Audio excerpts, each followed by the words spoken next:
সিরাজগঞ্জের শাহজাদপুরে বিএনপির কার্যালয়ে গিয়ে প্রতিপক্ষ নেতাকর্মীর হামলায় আহত হয়েছেন জেলা সম্মেলন প্রস্তুতি কমিটির সদস্য ও স্বেচ্ছাসেবক দল কেন্দ্রীয় কমিটির সহসভাপতি গোলাম সরোয়ার হোসেন সহ অন্তত 15 জন। শনিবার বেলা 2:30টার দিকে শাহজাদপুর পৌর শহরের মনিরামপুর বাজারে বিএনপির কার্যালয়ের সামনে এই ঘটনা ঘটে। ওই ঘটনায় পাল্টাপাল্টি সংবাদ সম্মেলন করে একে অপরকে দায়ী করেছে দুই পক্ষ। ধুলো, ময়লা ও ক্ষতিকর ধূলিকণা থেকে নিমিষেই মুক্তি দেয় চৌধুরী এয়ার পিউরিফায়ার। এর শক্তিশালী সাকশন ঘরের কোনায় কোনায় লুকিয়ে থাকা সকল ধুলা টেনে ফিল্টার করে এবং বের করে আনে নির্মল ও স্বাস্থ্যকর হাওয়া।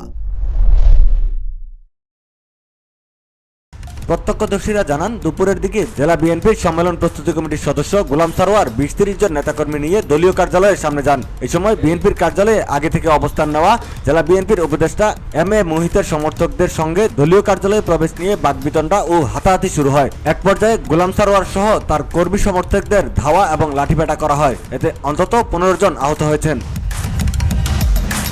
এ বিষয়ে তাৎক্ষণিক নিজ বাসভবনে সংবাদ সম্মেলন করে বিএনপি নেতা গোলাম সরোয়ার অভিযোগ করেন, নেতাকর্মী নিয়ে দলীয় অফিসে যাওয়ার সময় এম.এ. মুহিতের সমর্থক নেতাকর্মীরা আমাকে অফিসে প্রবেশে বাধা দেন। এ সময় তর্ক বিতর্কের এক পর্যায়ে তারা হকি স্টিক, লোহার রড, পাইপ দিয়ে আমাকে মারধর করেন।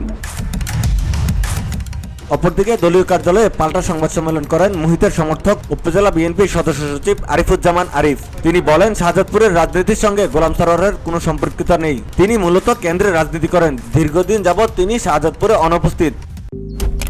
মালয়েশিয়ান প্রযুক্তিতে তৈরি অত্যাধুনিক cleaning machine modern vacuum cleaner যে কোনো ধরনের ধুলো ময়লাকে পরিষ্কার করে ঘরকে করে তুলুন চকচকে ও আকর্ষণীয়।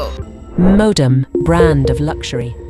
এ বিষয়ে সিরাজগঞ্জ জেলা বিএনপির সাধারণ সম্পাদক সাইদুর রহমান বাচ্চু বলেন, এমন পরিস্থিতিতে উভয় পক্ষকে শান্ত থাকার জন্য পরামর্শ দিয়েছি। এ বিষয়ে তদন্ত করে পরবর্তীতে দলীয় সিদ্ধান্ত নেওয়া হবে।